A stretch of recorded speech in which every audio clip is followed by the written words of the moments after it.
Hello and welcome to CHRO Club. Today we are in Mumbai's iconic fort area and my guest of honor is CHRO of Tata Motors, Sitaram Kandi.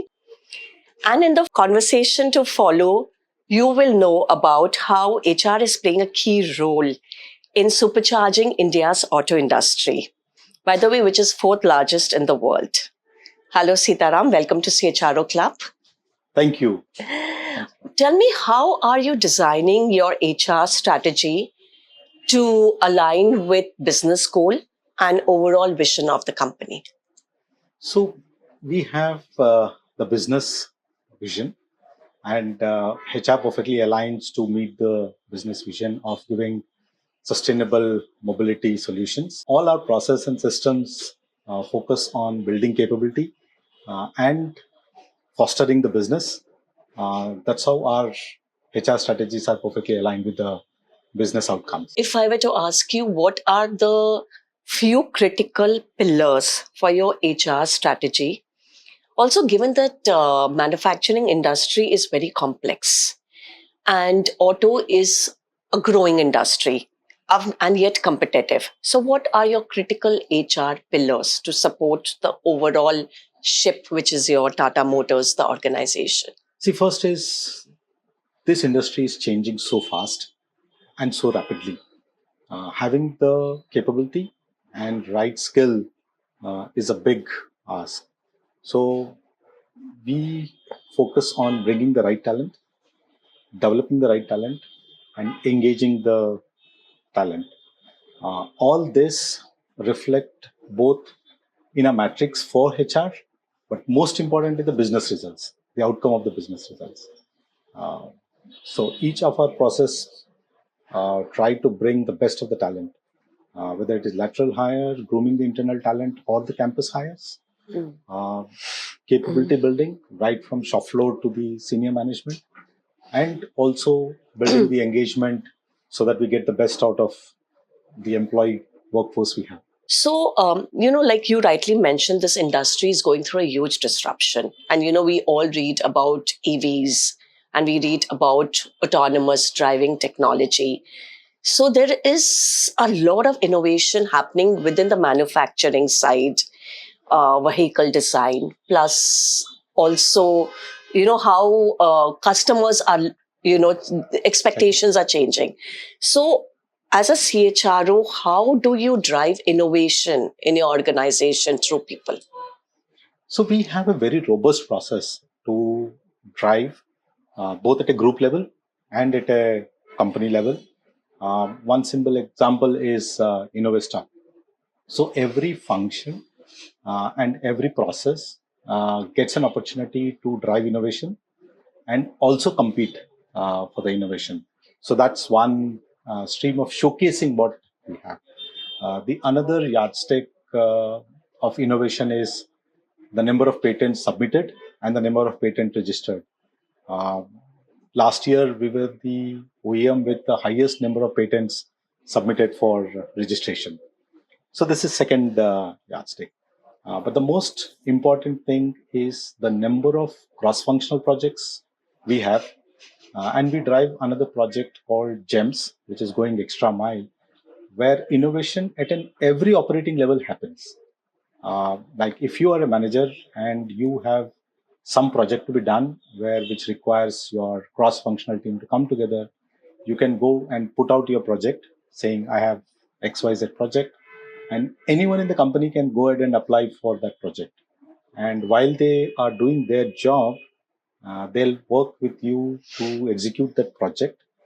So thereby, we are getting the capability built both for managers to work with people who don't directly report to them. So it's working by influence. And for employees working in absolutely new domain. Like recently, last month, we have crossed 1,000 such projects in a year. And even if you take average 3 employees participate in each project, it's about 3,000 out of 12,000 employees are participating in such projects every year. So this is open to employees at all levels, even your entry level employees, Everyone. even the shop floor employees. Yeah, anyone can apply. Interesting. So, given Tata Motors is a global organization and you have presence offshore, how are you making sure that the culture stems out from the legacy of Tata culture? Because there is culture of Tata Motors, yet there is a Tata culture, which is like so strong. It's like a rock solid foundation when it comes to culture. So what drives is all companies, Tata Code of Conduct, we call it TCOC. That's the bedrock for us. Uh, Responsibility, integrity becomes the core part of it. Plus, we every year also induct global interns from best of the global institutes to work with us on various projects.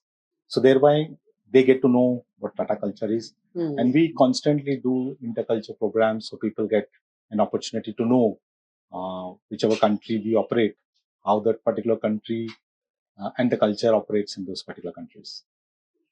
Interesting. So, next I want to talk about HR tech. So today, HR tech has disrupted, or rather, kind of changed the way we look at core HR processes from hire to retire. As a CHRO of current times, what major breakthroughs do you see HR tech has been able to provide to the human resource function? So the big thing I would say is that we today are getting more and more deeper trends. Today, I can talk about where the organization performance uh, lies. Where do I see the attrition trend? From where can I recruit? Which campus gives me more retention? Which campus gives me a particular skill? I think in each of the area, this is helping us to do more analysis and do a decision making purely based on the data and be as accurate or as close to it possible based on the data. So more and more we are getting away from the hunch or feel based decision making to more data driven decision. So including recruiting, we are using extensively the tools which tell us that where to hire, from when to hire, what is the best way to hire, uh, and also right till the separation. See, earlier, just give an example. Earlier, the separation, post separation, the full and final used to take few days. So we were talking in the morning. Now we have taken a target. Why don't we do full and final on the day the employee leaves? Right? That's iconic. So possible. It's not impossible. We are very close to it. Right? Maybe now we've come to 2 days, 3 days of post exit. We should be able to settle. A lot of processes have to be improved. That. So this is helping us to simplify the processes, thereby increasing the engagement with the employees, faster decision making, and more data driven decision making. So, do you have fully automated HR processes within the hire to retire? For example, performance, payroll. Is everything automated, skilling, or there are some aspects which are still manually or traditionally driven? It's fully automated. If I ask each of the vertical, if you say, is our hiring process fully automated? Yes, 100%. Is our performance management fully automated? 100%. Is our learning fully automated? Absolutely. Is our payroll processing? Absolutely fully automated. But do they talk to each one of them seamlessly? Yes. I think we still have a lot of work to do. They're all at different stages, compartmentalized. Yes. Now the work is going on to seamlessly integrate all of them. So today, AI and Gen AI are also, expanding the use cases in HR. So my question is, are you using it? Secondly, do you seek consensus? Do you find consensus in the boardroom to adapt these technologies in HR? Yes. So very much. In fact, we have set up a dedicated HR digital team and AI team. We are using it. The use cases are getting experimented. I think this year would be a big year for us to move using it in a large scale. So, if you can give me an example, how and what does it mean for HR? Because a lot of people are always confused between automation and AI. And you spoke about that automation gives you data and that helps you in decision making. So, that is like what HR tech is doing. So, where does the AI come in? So AI, we do a lot of predictive. Hmm. Say we are doing an experiment, say in a medical health of the employees. So, Okay. so we use the past medical data, the hospitalization, the trends, how, which location, which kind of ailment is prominent or prevalent, and which will have an impact on the employees. The second part is, let's take the job description. If I'm setting up a new function, traditionally we used to sit and write the job description, go to 100 iterations and do it. So now we have experimenting with a tool, AI tool, generative. You give the role and you give few descriptors. So you get a job description, at least the first cut in few minutes or seconds. Then you go ahead and do minor tweaks. Probably the more data you give, the more accurate it becomes. Yeah. I want to ask a very pointed question right now because we spoke about using recruitment software and talent acquisition. What is your attrition number? And secondly, from the time we've started using HR tech for recruitment, does it have any correlation with retention? Because maybe the technology is able to uh, pinpoint more job fit or fit for job kind of candidates, so that reduces dropouts, or it's too early days to even think about these things and draw conclusion. So first thing, our attrition rates are much better than the industry. We are in a single digit, and for last 2 years, luckily, we see a downward trend, and we are in a very comfortable position. That's number one. Uh, the recruitment tools, what we are using, we've started using the advanced tools from one year back. So our quality of resumes have significantly gone up. Our recruitment process have become more robust, more consistent, and more responsive to place. So earlier we used to just monitor the tag time, in the sense how much time are we taking to fill a position. So now, including the tag time, we are also able to monitor how many of those resumes meet 100% the job, and out of those, how many resumes are we using to fill one position. So the bar is going up. The result of it, probably we have to wait for another 1 or 2 years, because normally when you hire something in a year, you don't see an attrition in the same year, very little. So the impact will be seen only after a year or two, but quality definitely is moving up. What is your biggest challenge as a HR leader in manufacturing industry in let's say Tata Motors?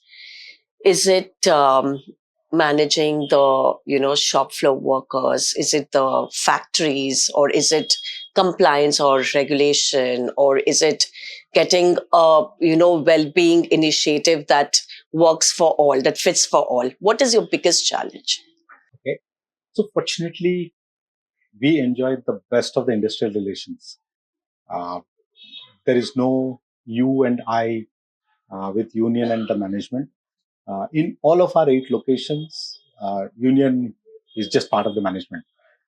They are so involved and engaged into all the developments. So we never see any sort of a traditional union issues in Tata Motors. So that's a big advantage of being Tata. Compliance, large setups. We have 8 manufacturing sites, very large setups. It has its own challenge of compliance, but luckily, uh, not once we blink an eye to be 100% compliant.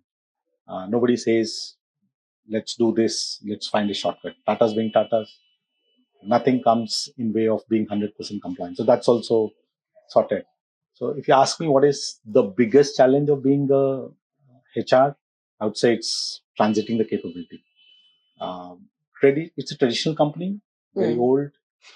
We are a very mechanical driven company. And now the whole setup is moving to electric, electronic, software, etc. So it's like large setups you're moving, manufacturing setups focusing on industry 4.0, digitization, connected machines, so on and so forth. So the whole capability need to be transited. That's the big challenge.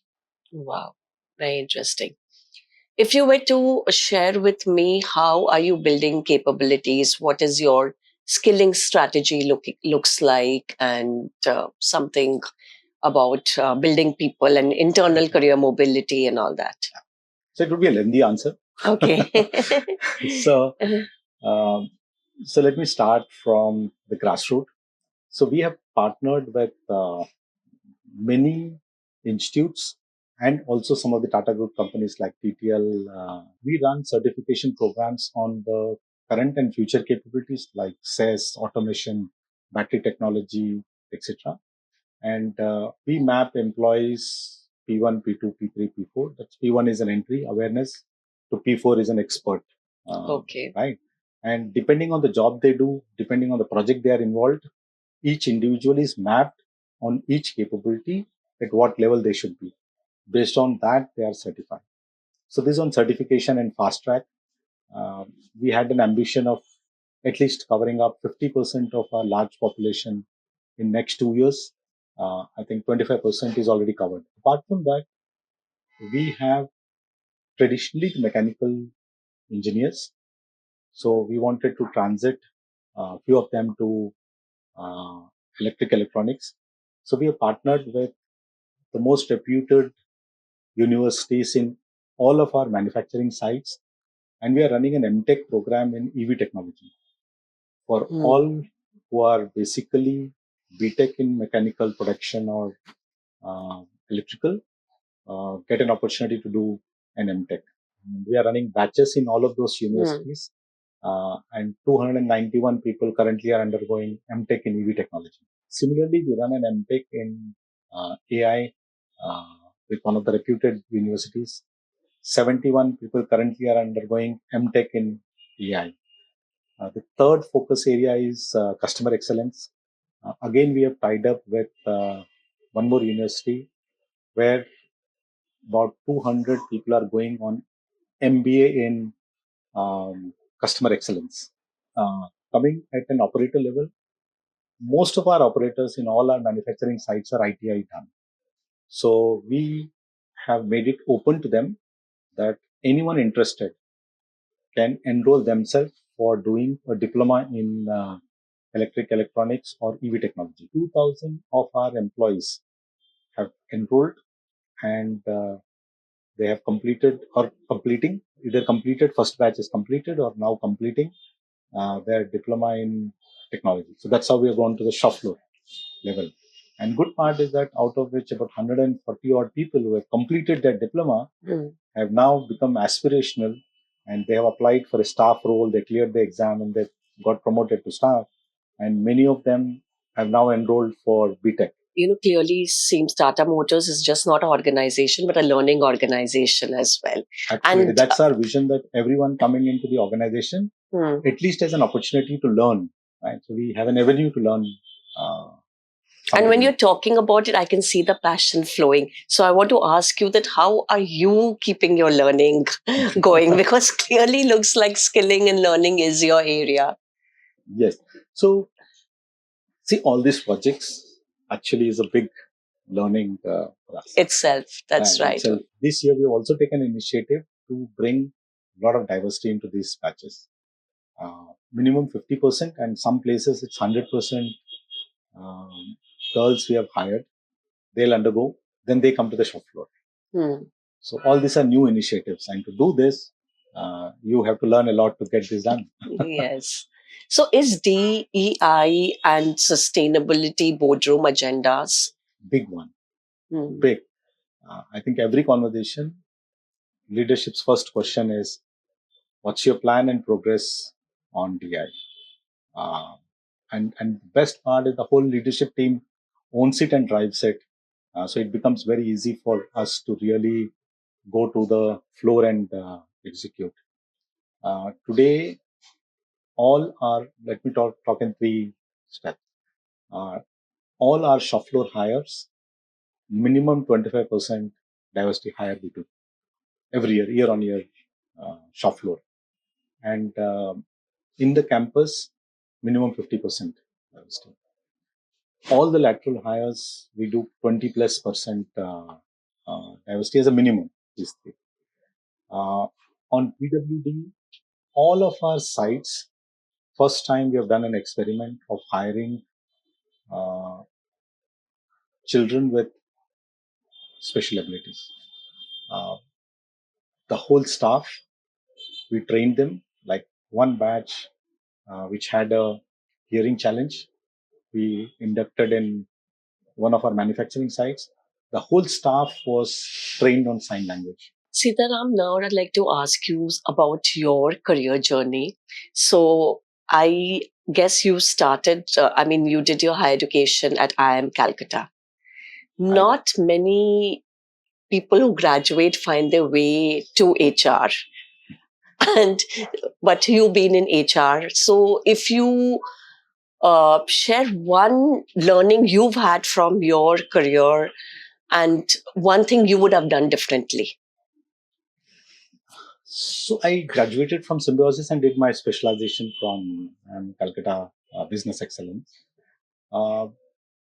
One career advice I would say, see if I can talk about HR, if you're not part of the business and any of the process and any of the system do not help business or do not aid business, then it's a tick the box.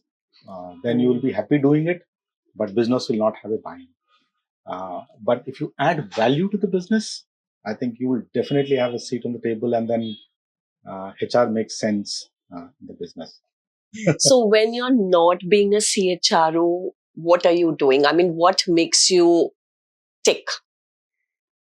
When I'm not a CHRO, I'm into fitness. So I do long distance cycling. Okay. Every day I do 20 kilometers. On a weekend, I do about 50 kilometers. Wow. I cook a lot. I see a lot of movies in theater. I don't see TV. I don't have TV at home, in fact. Oh, okay. Yeah, these are three things. I mean, this is a lot. This is a lot. Cycling and not having a TV at home. So, Sitaram, anything I would have missed and you would like to kind of share? I think you pretty much covered. Pretty much you made me to go through my job description. And you did it beautifully. So thank you for those smashing answers. Thank you for living a legacy of learning for our viewers who will really appreciate that. And we all will do. You know, you're doing great work for the community. And thank you so much for joining us at CHRO Club. Thank you. Thank you for having me. And it was a pleasure talking to you.